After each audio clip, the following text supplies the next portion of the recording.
This one is going to be a little weird. On the channel, I try to focus on philosophical, civics, politics, but today's the anniversary of the abduction and presumed murders of Ashley Freeman, Lauria Bible, as well as the murders of Danny Freeman and Laureen Freeman. 20-year anniversary. If you don't know anything about it, December 29th, 1999, Ashley Freeman was turning 16. And she invited her friend, Lauria Bible, to have a sleepover for her birthday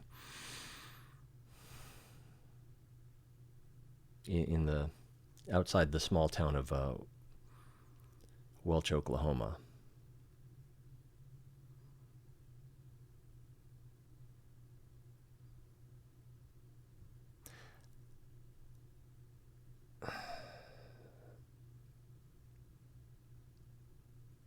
Not sure what time it happened. Probably early morning hours. 2 or 3 a.m. I would guess. Maybe 4.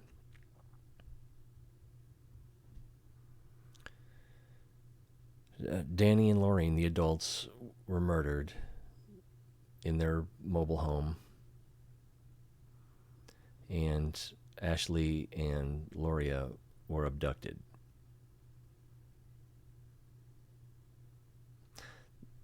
The way I found out about it, and maybe the reason I care so much, is I had been living in California the previous years. I moved to Southwest Missouri, so that'd be like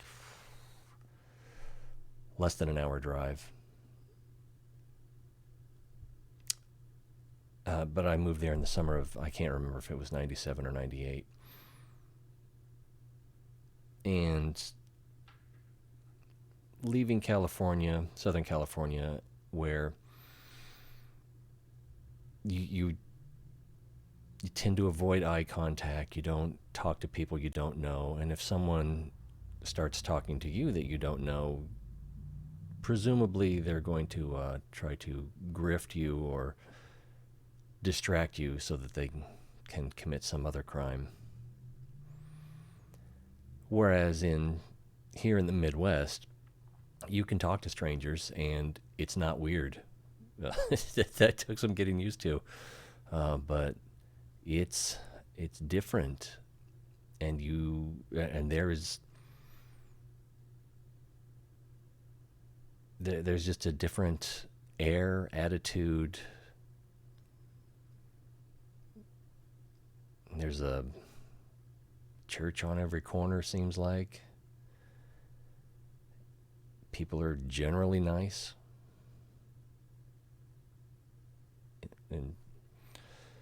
Or at least less viciously ambitious. Anyway, so I'd been living here for a year or two. I was working at the television station, KUDE, ABC affiliate, during the morning show, running the teleprompter for the news part of the morning show. And as I was rolling the teleprompter, reading the story as it was being read to the community over the air, this tale unfolded. And this must have been the 31st, because the show ran live from 5:30 in the morning to 7 a.m. And I don't think very much was known by 7 a.m. We may have known about the fire. We may have known that a body had been found in the mobile home. we may even have known that it was a woman that was dead, and part of her head was missing due to a shotgun blast.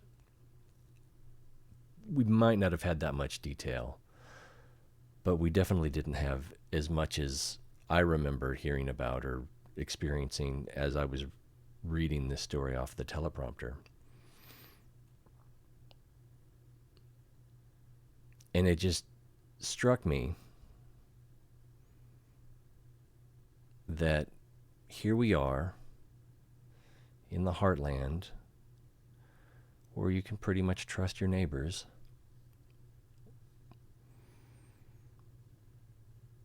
And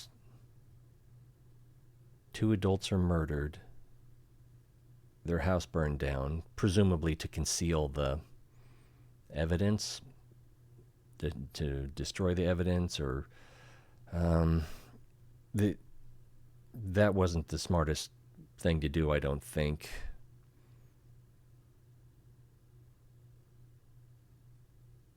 Because you'd have to really destroy the bodies to conceal what was done to them, and starting a fire is just kind of like saying, hey, look over here, which is how we first learned that there was a problem. A neighbor reporting, I think on her way to work, that she saw a fire and called it in, and the fire department responded.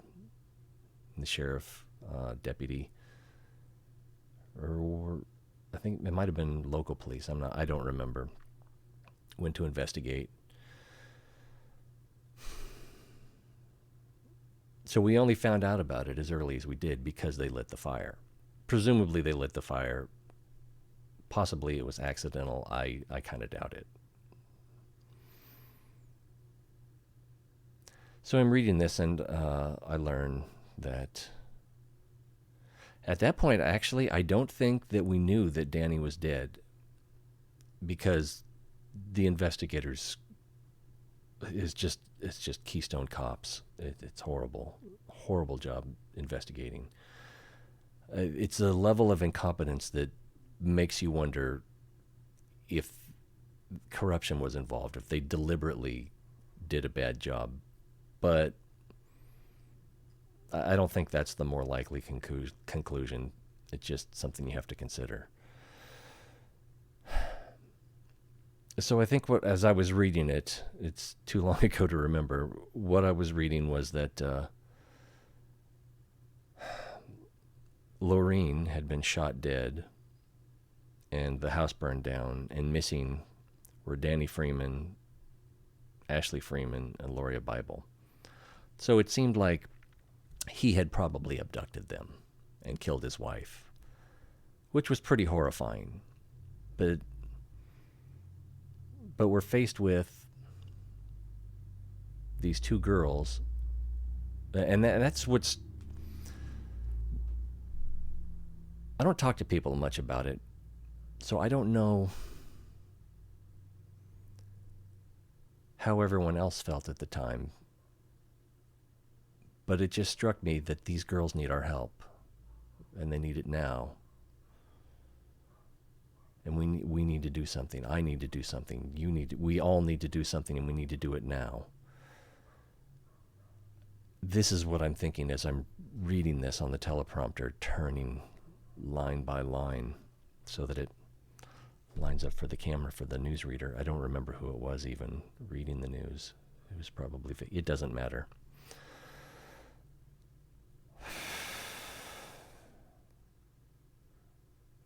I'm reading the story and hearing it, just horrified that these girls need our help, and we need to go help them.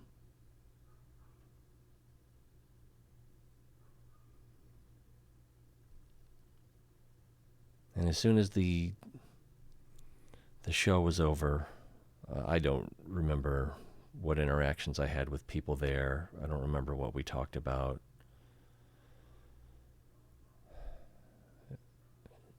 Jeff or Alan or Vicky, if anyone was there that morning that remembers talking about it, feel free to remind me. But the show was over. Those of us who were done for the day went home. And I also went home. It occurred to me, we need to go look for them. But we need to, get as many people as possible, line up side by side, walk the acreage. I didn't do that. I don't think nobody did that first day. At the end of that first day, December 30th, the Oklahoma Bureau of Investigation had been called in. They had recovered Laureen's body. They had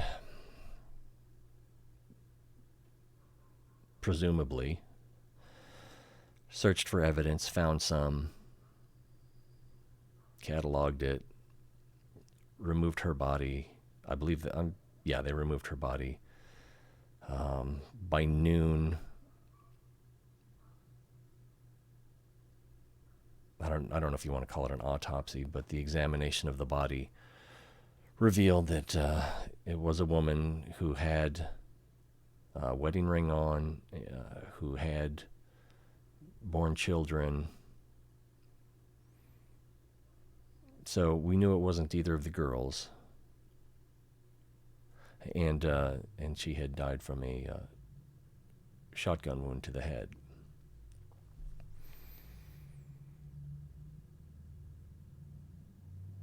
And I believe it was 8 p.m. that night, the Oklahoma Bureau of Investigation wrapped up their investigation of the scene and released it back to local authorities, which, again, I can't remember if it was the sheriff or another local police department.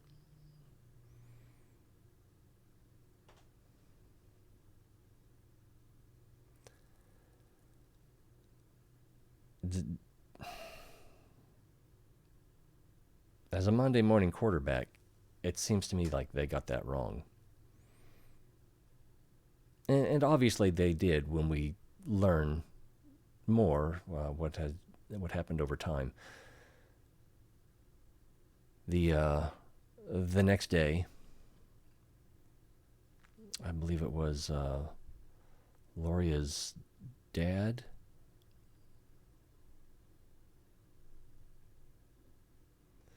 It was a family member, went out to the Bible residence, the Freeman residence,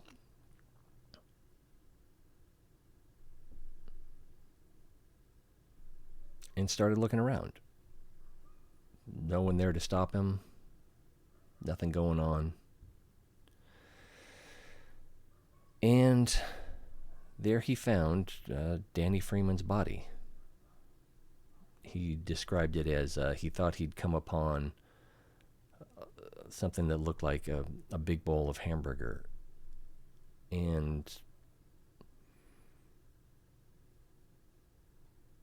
so I guess it wasn't obviously a body, but he also described it as having on a flannel shirt. I think he described the pants and I think a t-shirt under the flannel shirt. And I think he described it as the top half of his head was missing. No, that's not right, because he recognized a wire, a piece of stainless steel, rather, protruding from the damaged face. And he had known that Danny had had reconstructive surgery, and so he was very confident that that was Danny's body, which was later confirmed. He called the police. They came out. And if I remember right, he called a bunch of people, and it became a citizen investigation at that point.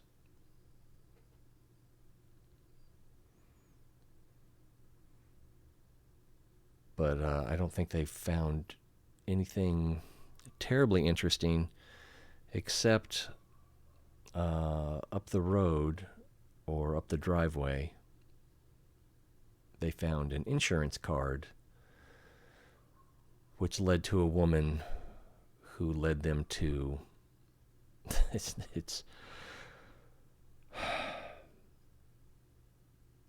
who was a girlfriend of someone who would later be identified as one of the murderers, Phil Welch. So the town was Welch, and the person who was described as the criminal mastermind by the one suspect who is in custody had the same last name as the town. Let me bring something up over here.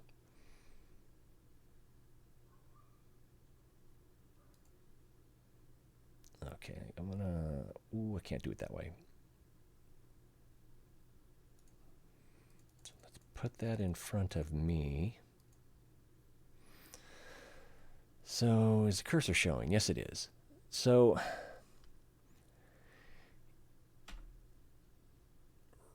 wrong browser. Let's try that again.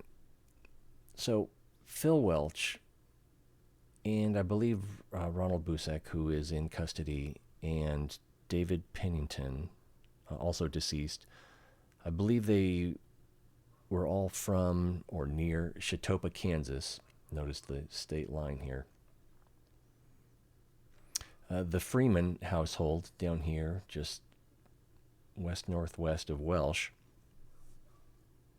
sort of out in the country.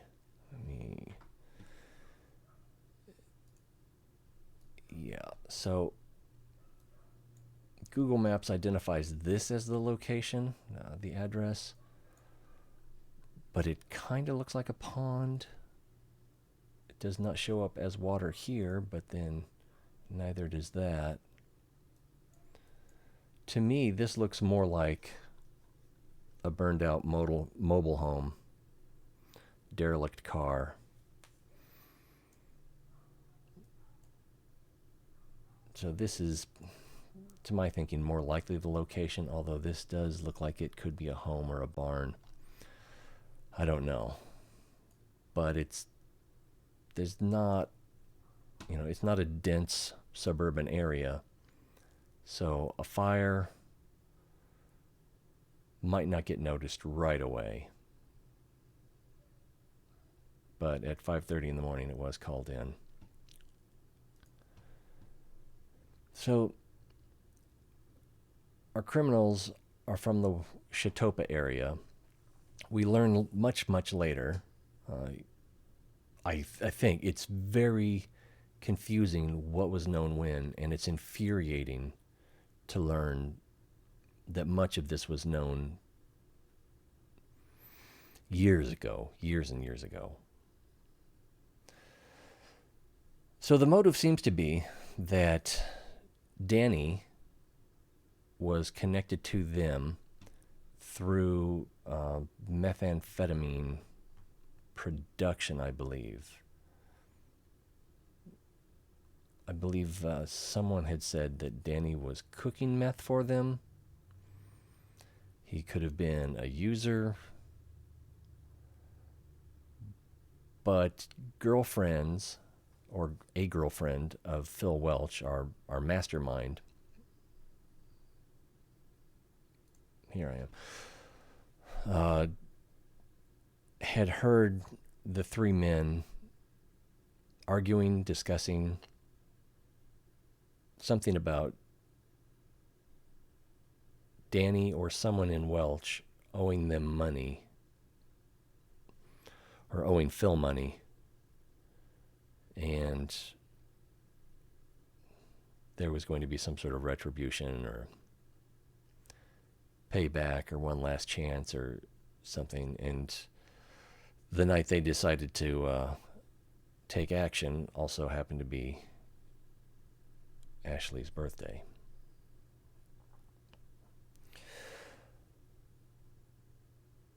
So what do we have? This section here looks like it's about 5 miles. So they left Chautauqua, Kansas, drove down to the Welsh area, Oklahoma.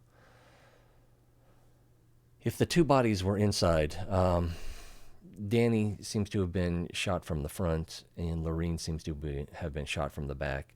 So presumably,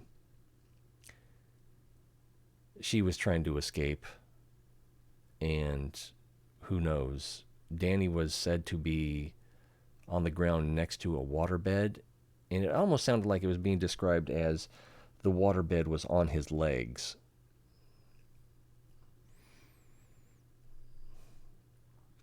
But so I don't know. Was Danny kneeling at the time? Was he standing and shot in the face?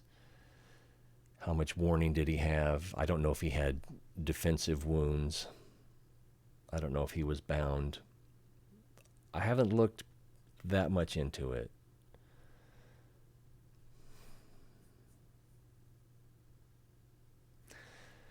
But but we know that Danny and Laureen were murdered, and that Ashley and Lauria were removed from the scene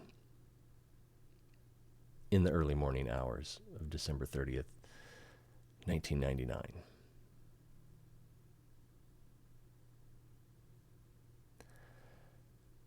And at the time, I felt like I needed to do something, but I didn't know what to do. I barely knew how to use Google Maps back then. I think there was Google Maps back then.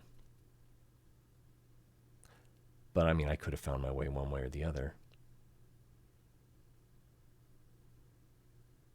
But I also know that even then, I knew that it was unlikely that I would gain any access to the scene, or that I would be able to add that much to the investigation. I probably could have found a dead body that was lying there. I'm going to give myself that much credit.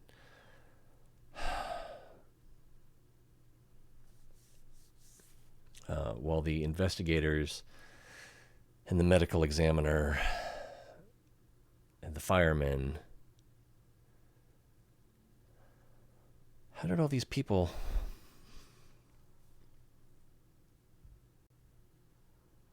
I don't know. I don't know how they missed it. Could it be that the body was brought back to the scene after everyone left that evening, late that night? That doesn't seem likely. And they should also... It's not that hard to tell if I would think that a shotgun blast happened here, or the body was killed somewhere else and then brought back there. And plus, there, I believe Lauria's dad referred to the heat damage to the body, so it was probably there during the fire.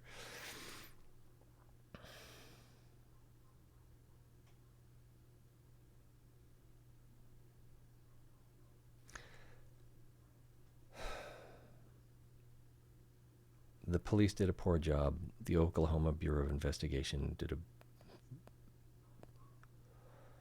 criminally bad job. And I didn't do anything. A lot of people didn't do anything. It's like when there's a problem at the side of the road and you slow down a little bit, you look over, and you keep going. You might even think to yourself, they look like they need help.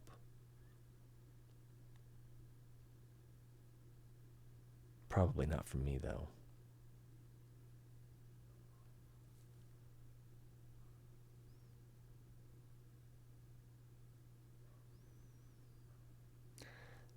So maybe one of the reasons this hangs with me is my own personal guilt for not having done anything.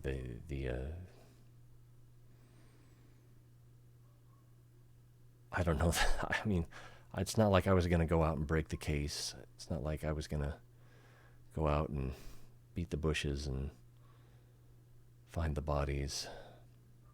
I'm not familiar with that area at all. I've driven through Pitcher once.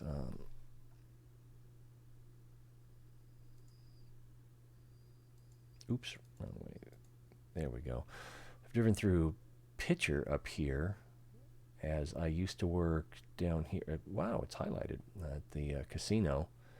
And sometimes I would take the back way home up to Missouri.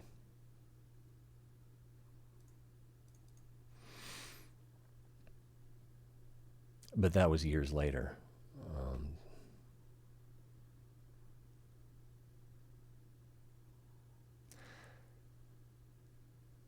So at the time, I didn't even know Pitcher. I knew it was in northeast Oklahoma, that it was a Superfund site. A lot of people had moved out due to lead contamination in the soil and government projects. And when I drove through, which would have been maybe 10 years ago now, at night, it looked like a ghost town. Let's see, it would have been about 1 or 2 a.m. probably when I would have gotten off work and been driving home. But it just looked like it had been abandoned for quite some time. I believe there's still people that live there, and looking at the Google Maps here at this area, which we're going to want to look at in a second, it looks like people were living there at the time that the Google Maps and street level pictures were taken.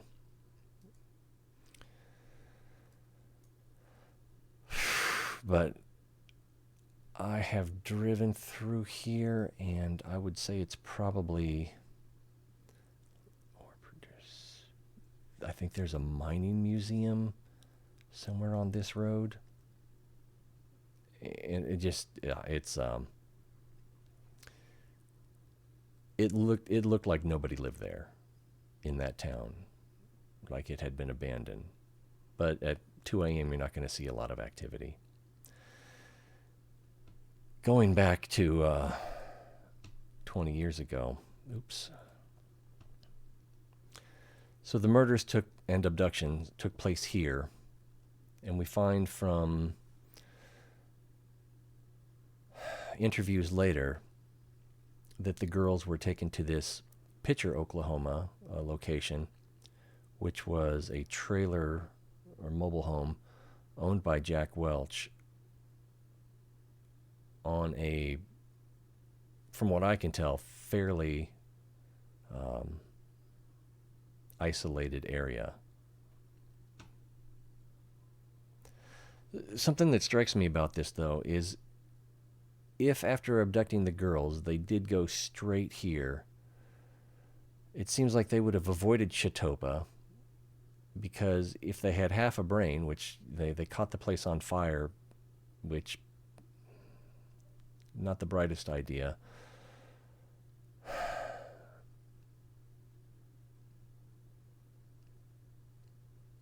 If they had half a brain, they would have wanted to avoid crossing the Kansas-Oklahoma border, because that changes the, well, I mean, when you commit murder and kidnapping,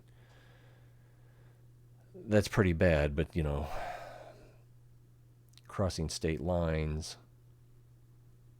seems to, not an expert in criminal activity, but I'm pretty sure that makes things worse. Not to mention, when you go home, you're more likely to be recognized. You're more likely to have someone say, "Oh yeah, I saw Phil early that morning, or I saw his car going around."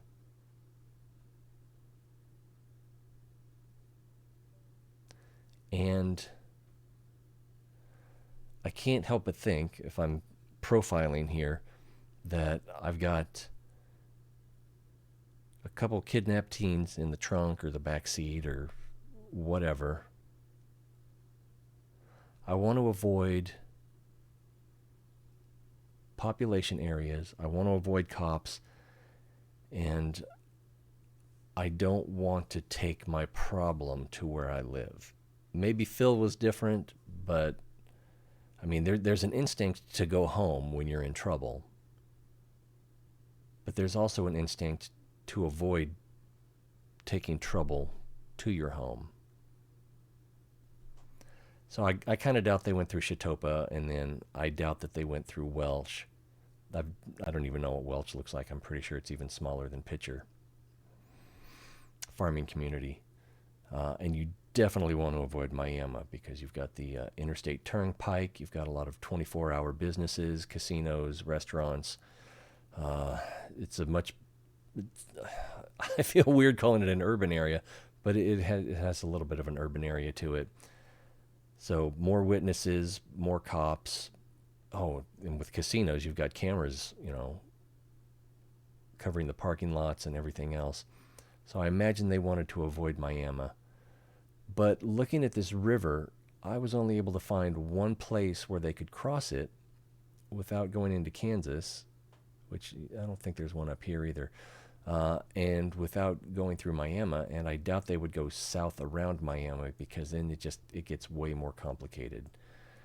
And you can imagine that if these guys are in the meth trade, they know the roads like any bootlegger would. But here, there's one bridge that I can find that crosses the Neosho River.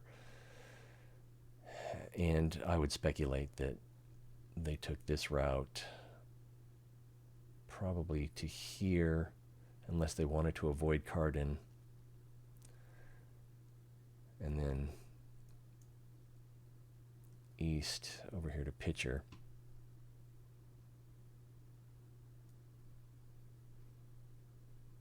Oh, I probably blocked the bridge. I thought I was off screen. So we have this one bridge here.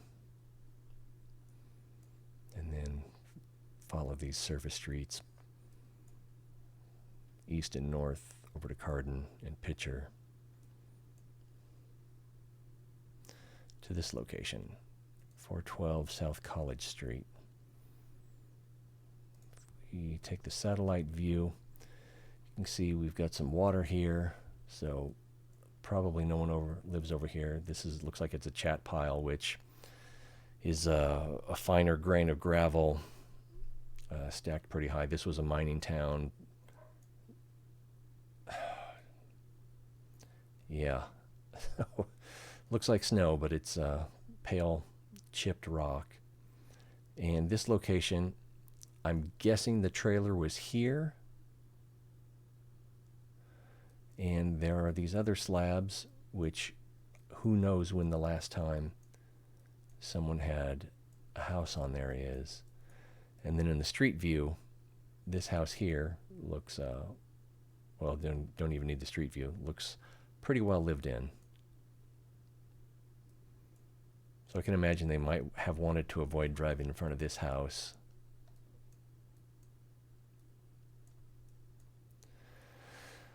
But they came here, and I'm blocking the way again. And everything, the testimonies suggest that the girls were kept here in a trailer. I thought it was a basement. Maybe it was just a trailer for several days where they were brutalized and killed. I think part of me is hopeful that they're still alive, but it's I'm fooling myself. So I want to say presumably murdered, because that's what the witnesses say, and I'm not sure if the lone living suspect has admitted to it or not. It seems like they've had trouble getting any information out of him, and it also seemed like at some point he might not be mentally competent, but that might just have been legal standard procedure to verify competency to stand trial. But I remember an interview with Lauria's mom, who spoke to the suspect, and she gave the impression that he wasn't all there, but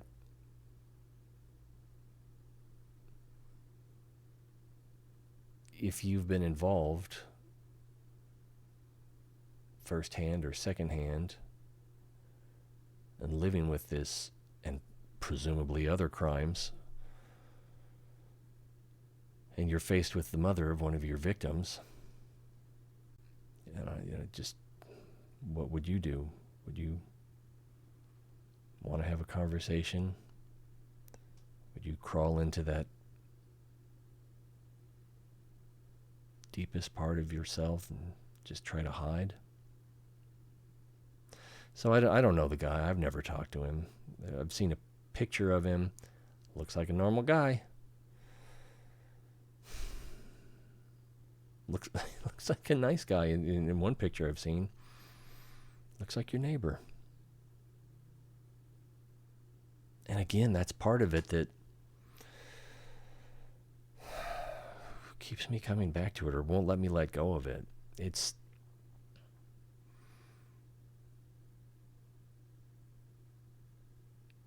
I know that that each of us is an animal at the foundation. And all this civilization, socialization is built on top of that. But we all have holes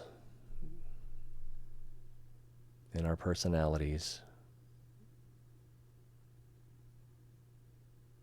And there's always a way, or probably a better way to say it, there's no way to 100% protect yourself and the rest of the world from that animal coming out.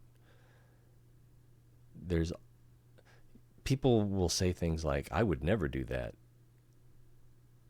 You can never allow yourself to think that, because what it really is you don't know what it would take to get you to behave in a certain way. But if you just allow yourself to think that you're a good person who could never do anything that was horrible, you're not going to be prepared when that comes up. And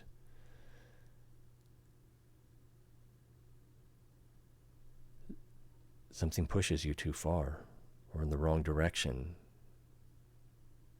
and you find a part of yourself you didn't know was there.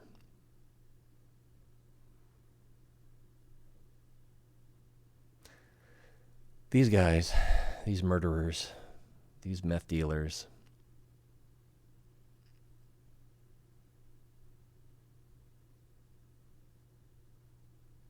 they didn't really build strong walls, and they needed to access that animal probably on a regular basis. I guess if you're in business and you have people who don't want to pay or don't want to participate along the agreed upon rules, that aggression is going to start coming through. There's going to be there's going to be pushback.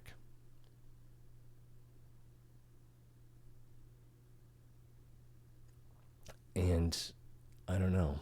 Part of me wants to talk to Ronald Busick, just like part of me wanted to go and look for those girls.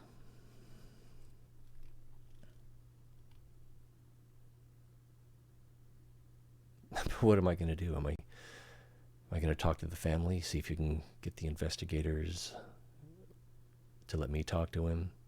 What reason do I have to think that I'm going to gain some new information out of him, that I'm going to be able to better understand the motives, that I'm going to be able to appeal to something in him that no one else has? Because we still don't know where the girls' bodies are. And that's part of the reason that I allow myself to have hope.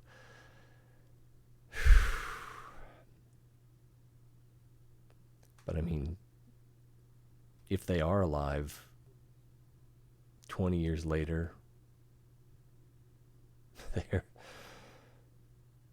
they're possibly in a fate worse than death kind of situation.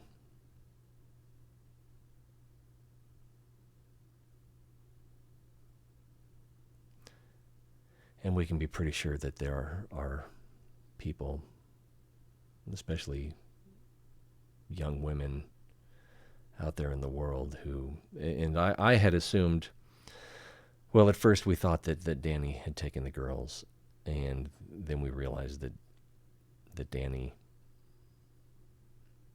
was not part of it when they found his body. And to me, human trafficking seemed like the most likely motive at the time, back in 1999, 2000. Yeah, we were dealing with Y2K at the time, which turned out to be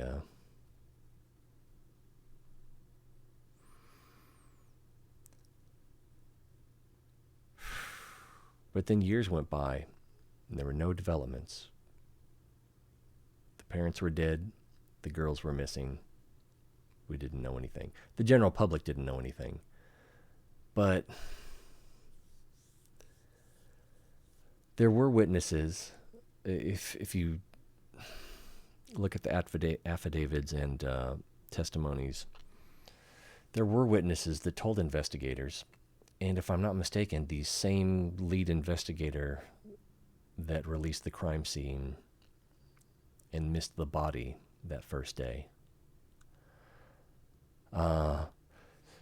Witnesses told investigators that these three men had murdered the parents, abducted the girls, taken them to Pitcher, where they were tortured and raped and killed a few days later, and then buried or thrown in a mine shaft. And again, this is a mining area. The whole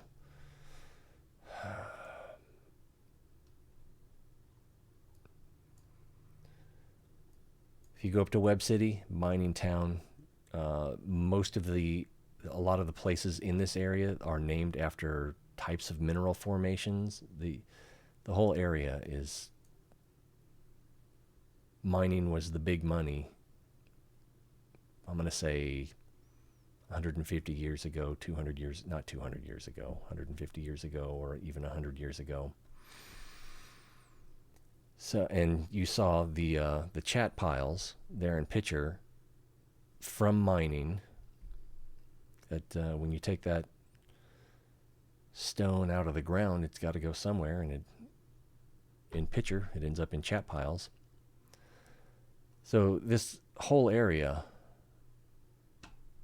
is a mining area, and there are who knows how many mining pits, ventilation shafts, quite a few natural caves as well.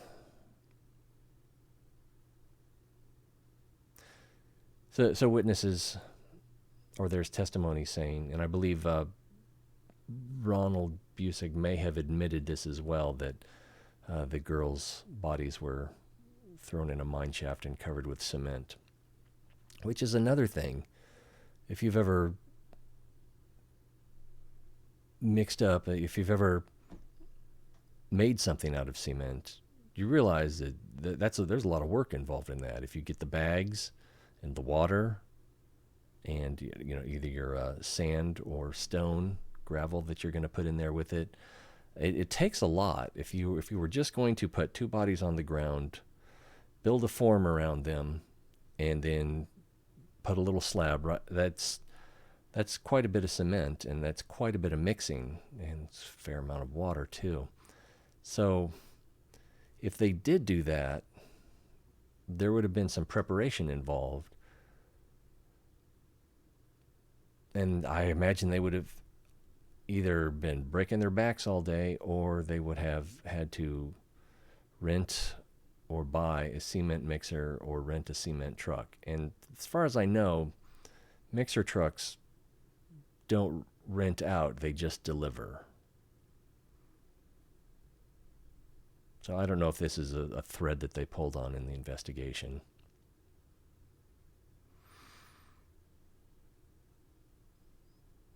I don't know.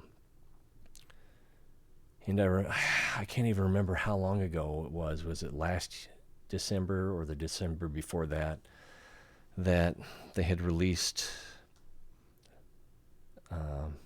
the police had a press release saying that they had found some evidence that had previously been unprocessed or accidentally ignored or something to that effect. And they were looking for people that might have any information. And I figured it was just a way to get people interested in the investigation again, to try to get someone to come forward who might not have before.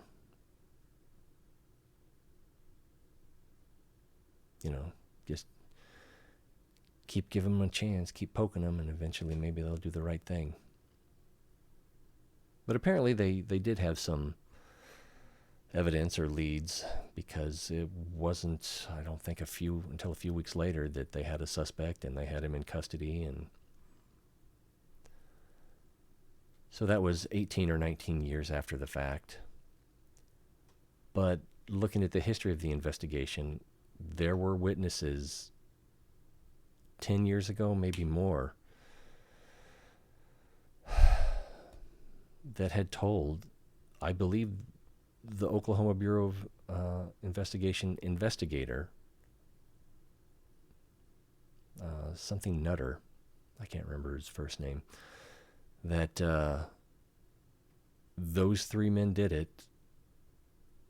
They took the girls to that house in Miami, killed them a few days later, ditched them in a mining shaft, and covered them with cement. And then nothing happened for years. I don't know. If you're interested in this crime, there's a lot of information out there about it.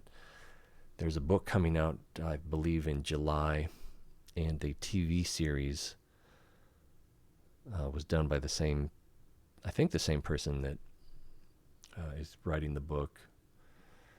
I don't remember what it was called. Hell in the Heartland? I think that's probably what it was. But if you want to be horrified by how bad investigations can be, watch that series. It also, I was talking about how small towns, nice people, trust your neighbors, talk to strangers. It's that kind of area.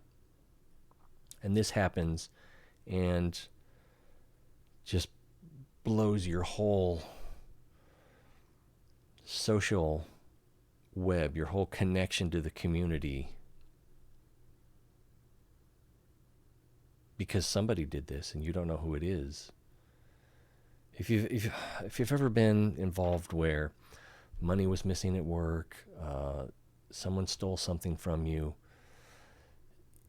there's just a change in your perspective, a feeling that you gave your trust too freely and you were an idiot. And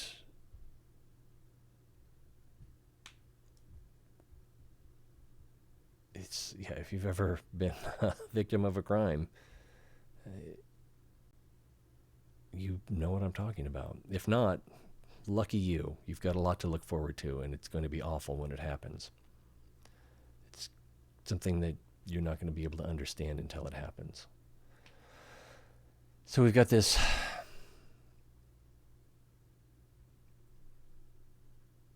nice community of nice people. This happens, and it seems like it would just shatter everything. It shouldn't happen here, right? This is the Heartland. These are the nice people. This shouldn't happen. Not here.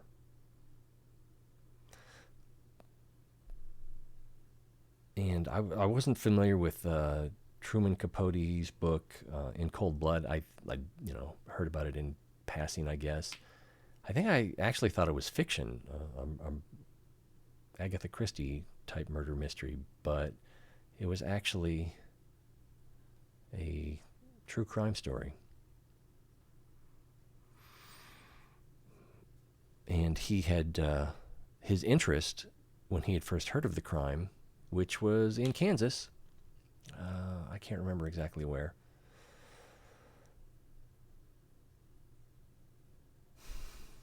But his interest in the crime was not so much the crime itself, but how that crime would erode the fabric of the community and the way people looked at each other. And he thought, rightly and morbidly so, that would make for fascinating literature. I don't know if he was planning on using that in a work of fiction or if he was planning on documenting. Either way, the point was that horrible crime happens, small rural area, and he was from a fairly small rural area as well in the South. And it shouldn't happen there. It's much more shocking when a huge violent crime happens to nice people in a nice place.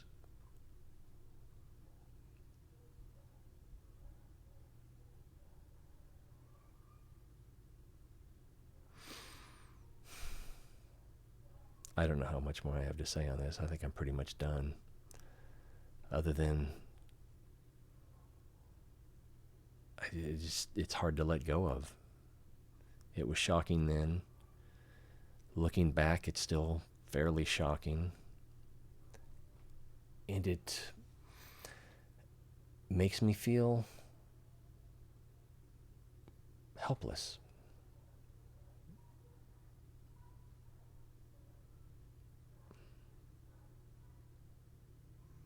I want to help. I know if I tried, I would probably be turned away. I remember even thinking at the time that if I went to help, search for these missing girls, that they would just think I was a suspect. And they wouldn't just think I was but if someone, the stranger shows up and is interested in something that doesn't happen here, I don't know.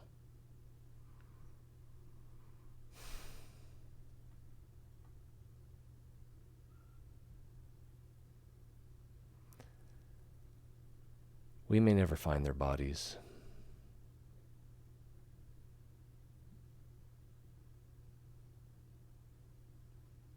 I hope we do. The surviving family, but do I have this? Here we go. What reminded me of this was, let's put that up there. The local paper, Sunday paper, reminded me, oh, wow, yeah, that was 20 years ago this week. 20 years ago today.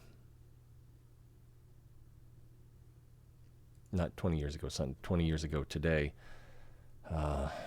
What's today, Monday the 30th? Yeah, 30th of December, 1999. Today's the 30th of December, 2019. 1999 and 2019.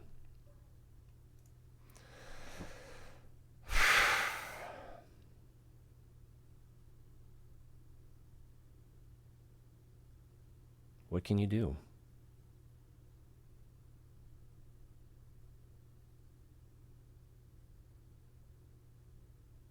I know that because of the CSI shows that crime scene investigation has become a popular topic for study in universities. So there's plenty of people that want to be crime scene investigators.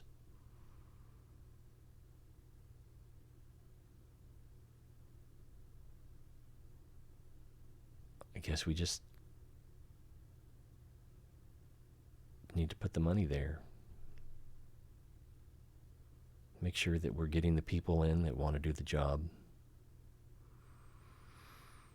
Giving them the resources that they need to do their job.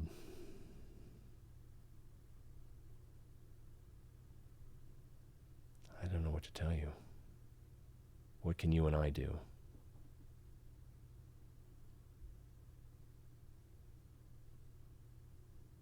feels like we can't do anything.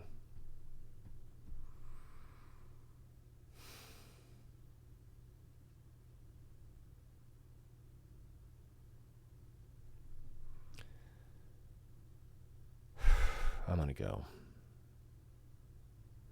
How long has this been going? An hour. Yeah. Target time was 10 minutes, but... And I apologize if anyone's been watching and chatting live.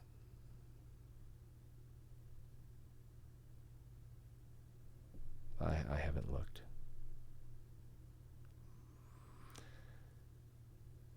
All right, well, we'll get back to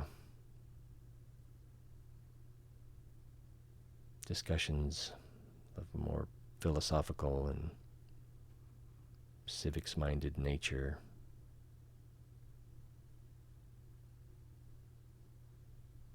Probably. I don't think I can add anything here. These things happen and they can't be taken lightly. And we had an opportunity to do something for a day or two or 3, 20 years ago. And we didn't do it. Or maybe we tried and failed. But those girls were counting on us to find them and help them, and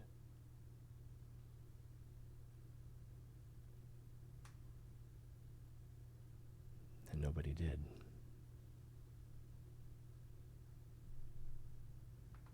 I didn't.